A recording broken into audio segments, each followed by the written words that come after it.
Hi guys, welcome back. My name is Ileana Ann and I typically make a lot of K-pop style content. I usually do K-pop playlists, but as any person is, I am multifaceted and I have many different interests and thoughts that I want to share. And so I thought that I would share one of my favorite interests, which is reading. I think the best way that I can talk about the books that I like and the books that I have read is to wrap up what I've read this month. This is a common video style on Book Talk, wrapping up your reading months, and so this should be no different. If you have a presence on BookTube, you've probably seen many videos like this one, and so I hope I can be added to your regularly watched booktubers, and I hope that I make more booktube content. In this video, I really just want to talk about the books that I read this month, and I want to pick out books to read this month in February. I have a TBR jar right here, and so we're going to pick different prompts, and then we're going to pick the books that go with them so that I have a variety of books that I can read this month.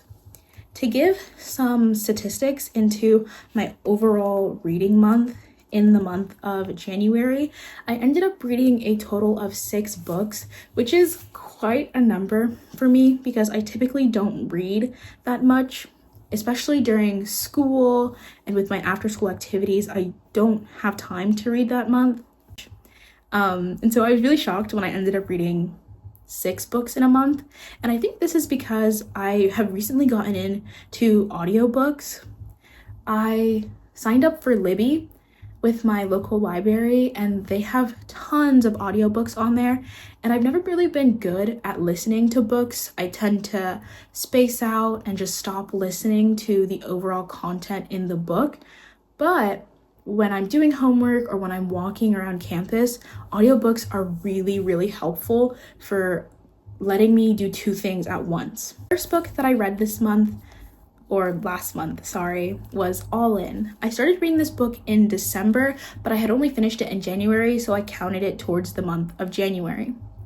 All In is written by Jennifer Lynn Barnes, and it is the 3rd book in the Natural series, which is a YA thriller series. This book follows a group of teens called the Naturals as they solve what begins with cold cases given to them by the FBI. This book is set in Las Vegas, and I find that these books tend to follow one character each book, and I would say that this is a Sloane book. Sloane is probably my favorite character and a character that I relate to very much. I also felt that the mystery in this book was way more complicated than it had been in previous books. I even had to look up certain aspects of the mystery to fully understand what was going on, and I really felt like the author had put a lot of work into the mystery. You could tell that little bits and pieces had been woven into the previous books, but in this book it really came out and I could really see the dedication. This book is also longer than the other books, which I did like. I think the other books were like 300 pages, and this one I believe is also 300, but it's narrowing 400, and I do prefer to read books closer to 400 when it comes to mystery and thrillers. Next, I started reading Crown of Midnight by Sarah J. Maas. This is the 2nd book in the Throne of Glass series with the way that I read it. I know some people choose to read the novellas first, Assassin's Blade, but I'm choosing it to read it after Crown of Midnight just because I liked not knowing anything before going into the world, and I definitely think that that has benefited me because I just liked learning along with the characters and along as the story progressed. Throne of Glass is YA, I believe, but this book did not feel very YA. I understand that people can gauge that differently, but I believe it is supposed to be YA. It's a YA high fantasy series, and it follows Celaena Sardothien, who is an assassin. I gave Crown of Midnight 4.75 stars just because of the ending. It really reeled in the book for me. There were a couple surprises throughout the book, but I felt like it dragged on a little, and it focused on the romance in this book more than I was expecting to. And if I was expecting a romantasy book, then I probably would have been okay with how much the romance was focused on in this book. But because I had not been expecting a romantasy, I just felt like it was dragging, and I just felt like it was unnecessary. This is not to say that you can't like write a romantasy into your already fantasy series. That's not what I'm saying. I just hadn't been expecting it, and so when it came, it just felt like out of the blue to me. I did avoid spoilers for this series, so maybe if I had been a little spoiled, I would have been like, oh, okay, this is good, but I just felt like it kind of made the story drag on. I even went like 3 days without reading this series just because I could not be bothered to pick it up and read it, and I just really was not interested in what was going on throughout the middle. But towards the end, I really did think the book picked up, and I did enjoy it. So I did end up giving it 4.75 stars. The next book I read did not go towards my reading goal because I did end up DNFing it. It is a soft DNF, don't worry. I just had realized that I was not enjoying it as much as other people had enjoyed it, and it being Once a Broken Heart by Stephanie Garber. This is the first book in the trilogy, and this is also a YA romantasy series. It's set in the same world as Caraval, which I have here.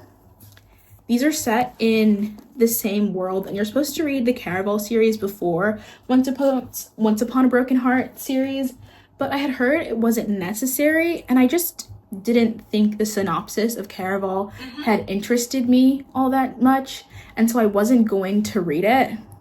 But then I had realized that I really just wasn't enjoying Once Upon a Broken Heart as much as I should have, or as much as other people do, and so I decided to DNF this and read Caraval and then go back to this.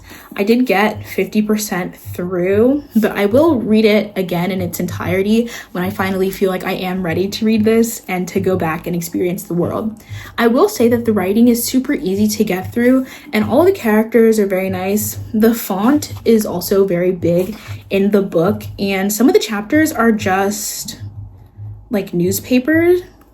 Some of the chapters are just like this, just newspapers, and so it's a very fast read, and I definitely think that it's easy to get through. I just wasn't attached to the characters, and I just really wasn't enjoying it as much as I thought I should have been, considering how much I know other people do. Those are all of the books that I have physically. These next books I read either on my Kindle, or I read Libby, or was an ARC, and so I don't have them physically. The first book that I read that I don't have physically, and I'll put it here, is Wild Eyes by Elsie Silver. This is a country romance, and it's the second book in her new series, and I believe they're all single dads in this series, and I love this book. I gave it 4.25 stars. The only thing I didn't enjoy about this book was, I guess spoiler, but like, I don't know, the third act breakup. This is probably my least favorite trope. I just think it's unnecessary, and I think if you need something to do at the end of a book, then you should just shorten your book. I don't like third act breakups. I just think that they're just not stimulating, they're very annoying, and can just be tumultuous to get through. I also tend to just skip them, but I will say the third act breakup in this book did not last as long as some of the other ones that I've read. It was well done for a trope that I really hate, and so it would have been a 5-star without it, but 4.25 stars is still really good in my book. I had read Flawless by Elsie Silver, and I really did not enjoy it the way that other people did. I think I ended up giving it 3 stars, which is not a bad rating, but I just did not enjoy it, and I had told myself that I wasn't going to pick up anything else by Elsie Silver, but I had seen people rave and rant about Wild Eyes, and so I wanted to be a part of that, and so I decided to pick it up, and I did enjoy it. The female character, Skylar, I felt like she was really good. I also like the aspect of, I think Wes was his name. This was such a long time ago, but I thought that the aspect of Wes's kids was really interesting, and I loved seeing Weston's kids interact with Skylar, and it just felt like they were all just one big happy family, and I really liked that. One thing about Elsie Silver though is that she has like these like reasons to why the characters won't get together and like what stops them from getting together, like the first 50% of a book. In Flawless, I believe it was the age gap, like he was too old for her, or maybe it was, I think she worked for the company that was managing him, so it would have been unprofessional. And in this book, it was that she wasn't staying in the town for too long, and that's why they couldn't get together. And I just felt like that was just an unnecessary reason. I felt like it just created too much of a will they, won't they. And I get that that's desirable for a lot of people. They want the will they, won't they. But I'm kind of just like, this is a stupid reason not to be together. Let's just be together. I just want fluff. And I just felt like the reason why they weren't being together was just kind of stupid. So 4.25 stars was my rating, and it was still very, very good. I will say it was very, very good. It was very unexpected from Miss Elsie Silver. The next book that I read was an ARC. I read this via NetGalley. I can't remember who the publisher is, but I will insert it right here, and thank you to this publisher. This was Lovesick by Deidre Duncan. This is a contemporary adult romance that is set in medical school. I can't remember the characters' names, and I wish I did, but it was really, really good. I remember just reading it and just being like, this is so easy to read. I love the setting. They are in like gynecology school, and I am studying to be a gynecologist, and so it was really nice to read about gynecology school, and it was really nice to see the characters experiencing things that I've experienced. I really did love that aspect. I was like, this is hitting a little too close to home, and I'm loving it. There are a couple aspects that I didn't enjoy because I did give this book 3.75 stars. The only thing that I felt like I didn't enjoy was, spoiler, I guess, the third act breakup. I am just not a fan of a third act breakup, and I never will be. The one in this book was much bigger than the one in Wild Eyes, and I just felt like it was so unnecessary, especially because it was that trope where one of the characters believes that being together is just going to hurt the other, and I was just like, I hate that trope, and I just hate that idea because the other person in the relationship is more than able to decide that on their own. They are more than able to decide whether or not they want to stay in a relationship, and they should be able to make that decision. Like, it should not be solely on that person, and I just don't like when this trope is put into books because I feel like it's so unnecessary. There's no reason for it. It's just not, like, it doesn't move the plot forward any, like, more than it should. I feel like sometimes, if done right, it can tell you a little bit more about the character, but most of the time, it's just unnecessary, and I don't enjoy it, and I did not enjoy it in this book. Literally, this book gave me that 5-star feeling in the beginning, and I was enjoying it, and I loved it when the couple was together. The fluff was so good. The spice was done very, very tastefully, and I did enjoy it, and I was really happy while reading it. But then the lead up to the third act breakup that I could feel coming, I was just so disappointed. I do love the writing, so I will read more from this author. The author is Deidre Duncan. This is her debut novel. I definitely will read more from her. I can't do a third act breakup. Deidre Duncan is also an OBGYN, and so everything in the book is very accurate, and I really do love that. I really wish there was no third act breakup. If, like, there was none of that, and then it would have been a 5-star because I did love this book. The next book that I read was Lights Out by Nabessa Allen. This is a very popular dark romance book on Book Talk. I have deleted TikTok, and you can't download it in the US, and so I'm glad I'm off Book Talk. But it was one of the last books that was recommended to me while I was on Book Talk, and I am not against dark romance. That's not what I want to come on here and say, and I don't want to perpetuate the idea that all dark romance is bad and that you shouldn't read it, but I just did not enjoy this one. I don't really tend to enjoy a lot of the dark romance that I read.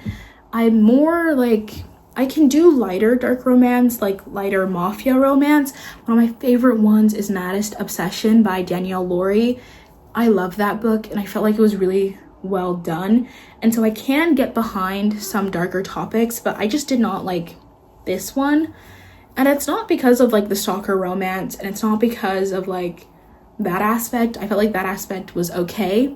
I felt like I couldn't get past the cringe part of it, and I really would have loved to, but I just couldn't. Like, it was kind of cringe, but when you think of like it just being a silly, goofy time, it was enjoyable.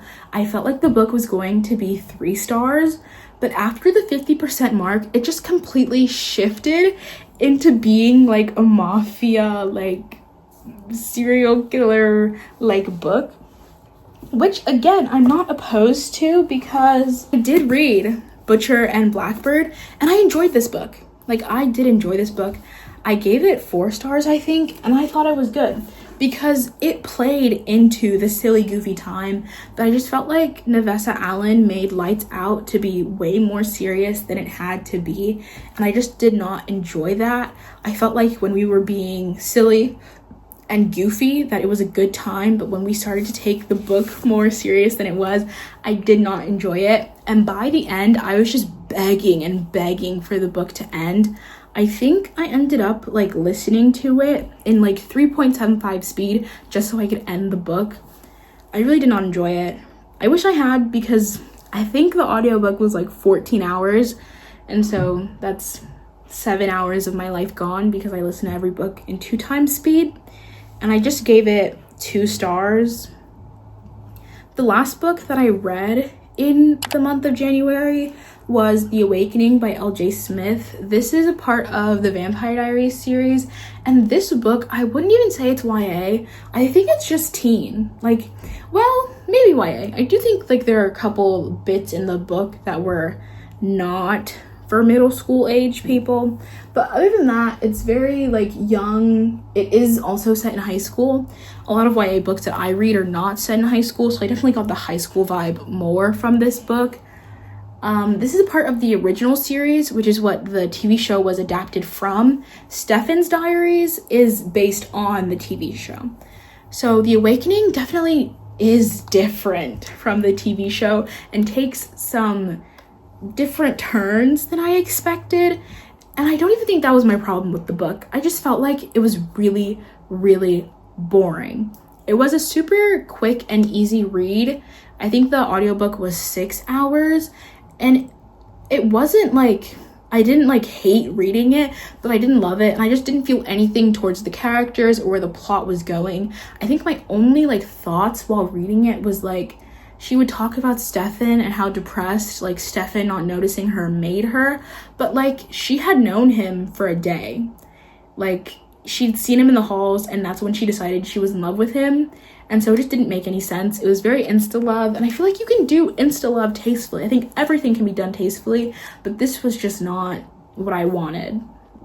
I was just very, very bored throughout the book, and I just felt like I didn't know what the author was doing. I don't understand how like you could read this book and be like, I'm so engaged.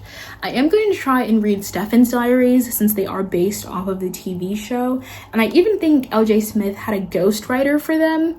And maybe that's what she needs. Maybe she does need a ghostwriter. But I didn't enjoy it. I was bored. Those are all the books that I read last month. Now let's get into the books that I'm going to read this month. I have already read one book this month, but it was a book that I was going to read anyways.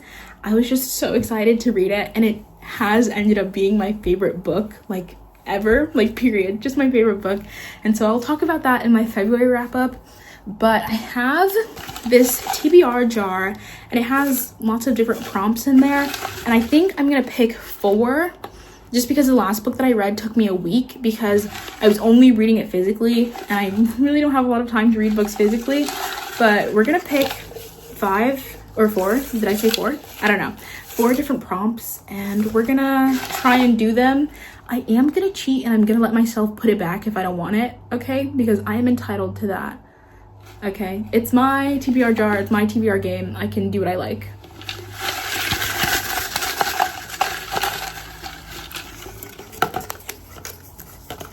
Okay, we're gonna go with this one, and this one says, read a book set in college. I can do that. I don't know which one I like want to read. A book set in college? I think maybe I'll read like the Legacy of Gods series by Rena Kent. Ooh. I was saying that maybe I'll read the Legacy of God series by Rena Kent. I have read like 2 books in that series and I did not enjoy it, but maybe I'll like it more. I don't know. I've heard the last one is really, really good, so maybe I'll read that one. I'll put it on screen. Oh, this one is read a new webtoon series. There's a show coming out tomorrow that I've been really excited to watch, and I think it's Friendly Rivalry. It's a K-drama and it's based off of a webtoon, so maybe I will read this webtoon for it. That really doesn't help with my reading goal for 2025, but it's still reading and it's still something I can do. And maybe with that prompt, I will pick 5 because I can do that like on the bus and like things like that, so.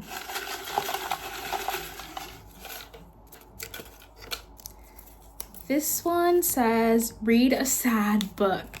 Okay, I don't like sad books, but I think I'm gonna read Archer's Voice because I've heard it's really, really good. I have 3 right now.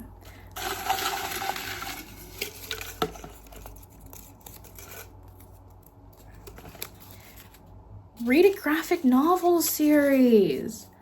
Okay, I think I'll read Heartstopper because I started reading it and I never finished it.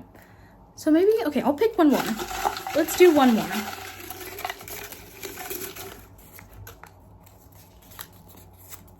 Read an enemies to lovers. I can do that. Okay, these prompts I'm really excited for, and I think I'll be able to get them all done. I think for enemies to lovers, I think maybe I'll read I Hope This Doesn't Find You by Anne Leong. I'll put the book here. I'm not sure if that's the name, but I started reading this and I just never finished it. So I think I'll finish it. And I have like a goal to read like, I think it's 15 books by POC authors. And so this will be good. And I'm really excited for the TBR that I have set for myself because this seems like very manageable things. Some of the prompts in that book are like, read this whole series or like read this specific book, and the book is like 500 pages. And so I'm glad that we did dodge those bullets. So this ends the video. I really hope you enjoyed it. I had a lot of fun recording this video, and so I'm probably gonna stay up a little longer and record more videos because that was a lot of fun. I hope you guys catch me in the next one, and I hope you have a good day. Bye bye.